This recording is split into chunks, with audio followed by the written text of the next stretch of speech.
Muy buenas tardes.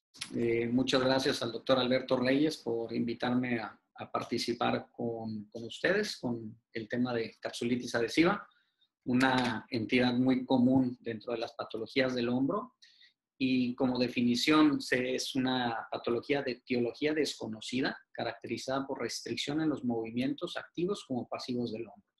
La clasificación muy simple, primaria y secundaria. La primera relacionada con enfermedades principalmente del metabolismo, llámese diabetes, trastornos hormonales, enfermedades lipidémicas, etcétera.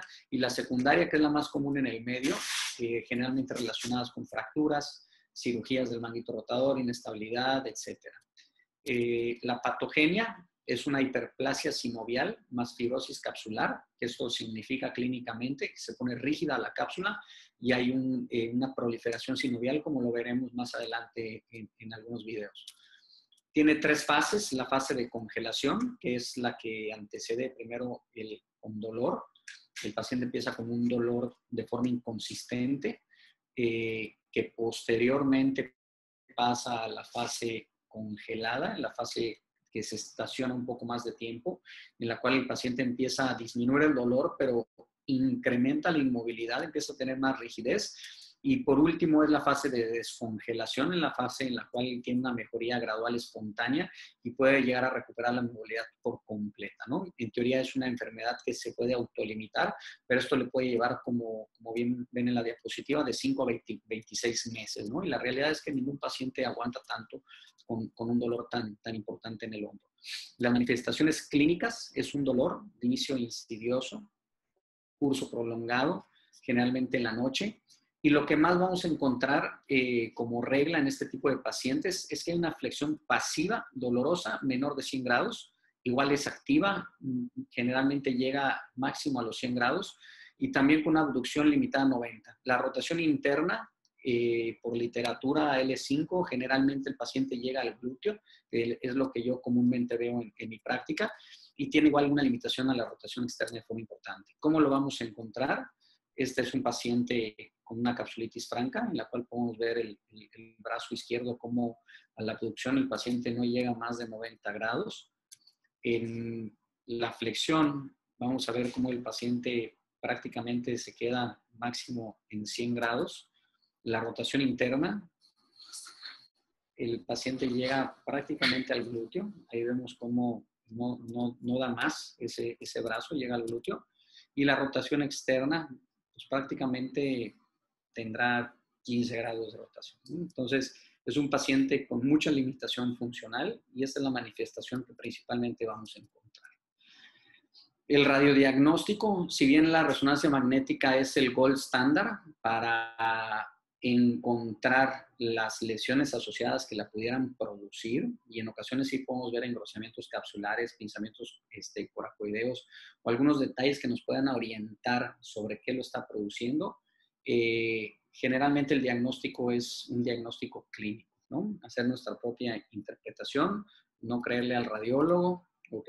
Y algo que debemos buscar en la resonancia abajo a la derecha, ¿ok? Vemos esta congestión que hay en el paquete vascular supraescapular, lo mismo en la imagen de la izquierda, y esto le va a cobrar importancia clínica más adelante cuando les haga parte de la plática del tratamiento, ¿no? Pero quiere decir que hay una compresión al nivel del nervio supraescapular y es parte de la sintomatología del dolor. Tratamiento conservador de inicio, con medicamentos, terapia física, una terapia física prolongada. Y en cuanto a infiltraciones, las infiltraciones está descrito por poder aplicar una ampolleta mensual por 3 meses y el paciente va teniendo mejoría. Lo que yo estoy haciendo actualmente en mis pacientes con capsulitis adhesiva es un bloqueo terapéutico del nervio supraescapular, que ahorita les voy a mostrar por qué, y en un último escenario, la cirugía. El bloqueo del nervio supraescapular está muy bien descrito. Hay incluso series que hacen la comparación de hacer un bloqueo del nervio supraescapular versus una anticoagulante de esteroide con muy buenos resultados. Y esto tiene un ejemplo simple. El nervio supraescapular es el que provee hasta el 70% de la sensibilidad de la articulación del hombro. Y si nosotros le quitamos el dolor al paciente, pues vamos a lograr avanzar en su terapia con una mayor movilidad y con un menor dolor, ¿no? ¿Cómo lo hacemos? Guiado por ultrasonido, lo podemos hacer. Puedes hacerlo sin ultrasonido si tienes una buena ubicación anatómica. Lo que hacemos es bloquear el nervio con 5 cc de ropivacaína combinado con una ampolleta de betametasona. Eso lo ponemos en el trayecto, en el noche escapular, y de inmediato vemos cómo desaparece el dolor y nos permite avanzar con la rehabilitación de forma más agresiva. Si el paciente bien no le va como uno quiere con el tratamiento conservador, pues las indicaciones para la cirugía es que persista con el dolor a pesar y la limitación funcional a pesar del manejo conservador. En el procedimiento, lo primero que tenemos que hacer es una movilización bajo anestesia, tener mucho cuidado de no producir una fractura al paciente. Primero irnos con pues, una flexión completa, liberar en rotaciones y posteriormente para realizar el procedimiento artroscópico, al paciente lo ponemos en silla de playa con un posicionador trimano.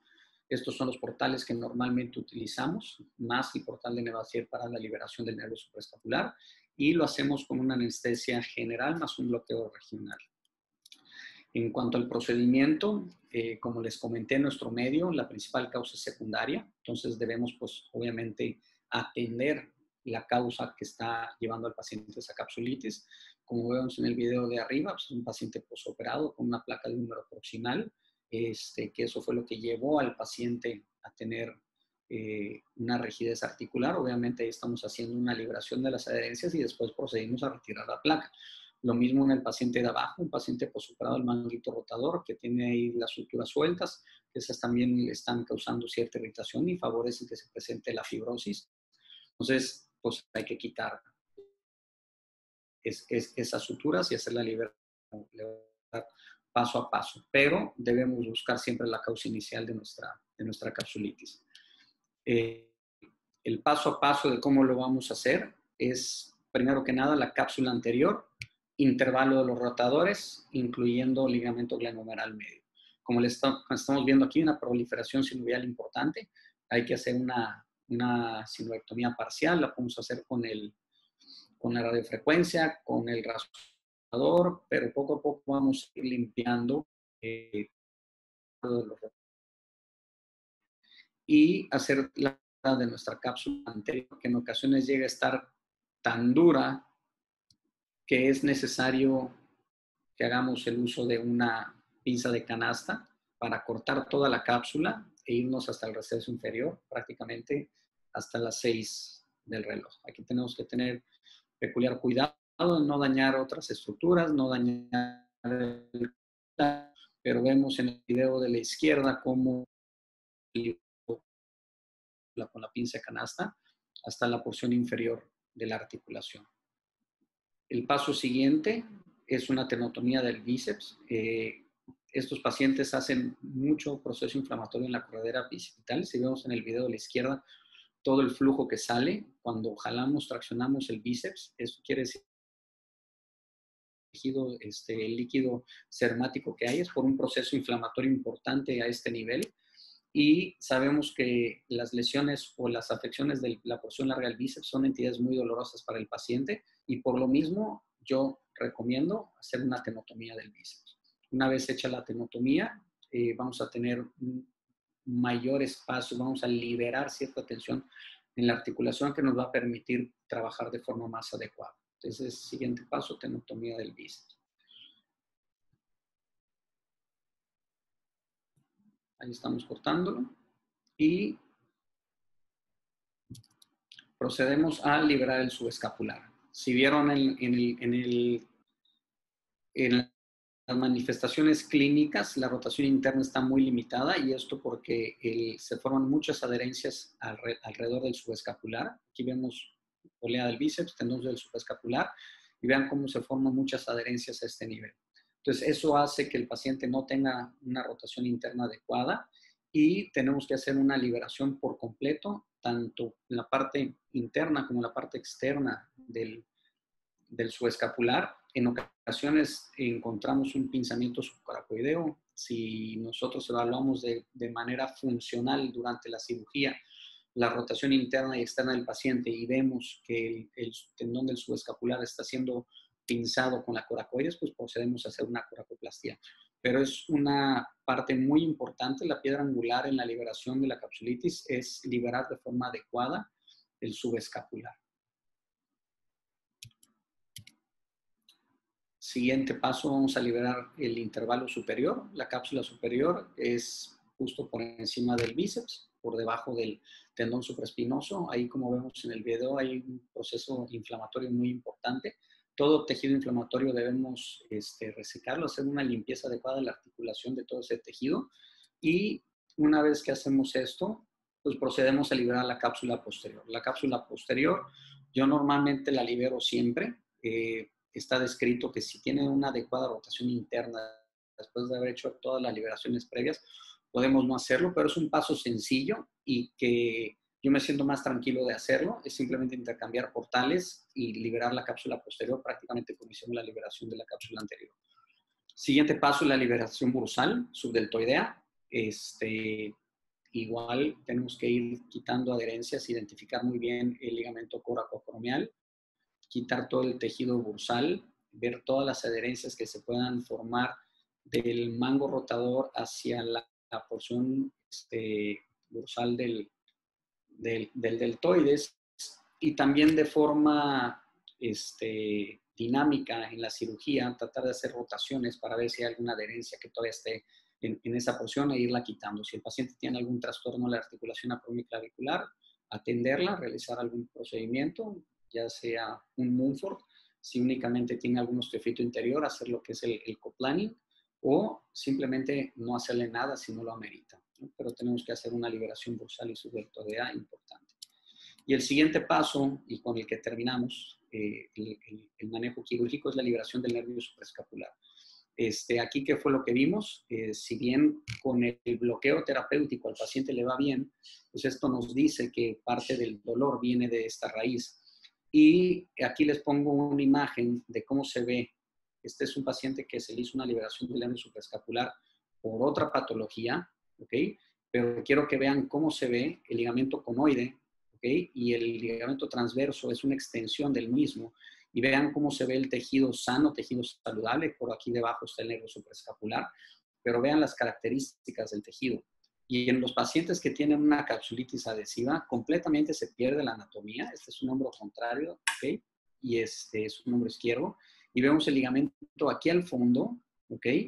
Y vean cómo está todo el ligamento lleno de tejidos cicatrizal y adherencias. Obviamente aquí ya habíamos limpiado bastante la articulación, pero vean cómo está completamente atrapado el nervio supraescapular entre todo ese tejido sinovial, todas esas adherencias que se van formando, y pues lo que hacemos es proceder a liberarlo. ¿Cómo lo liberamos? Metemos la pinza de canasta desde el portal posterior y tenemos un acceso, como lo están viendo ahí, directamente a la escotadura, ¿ok?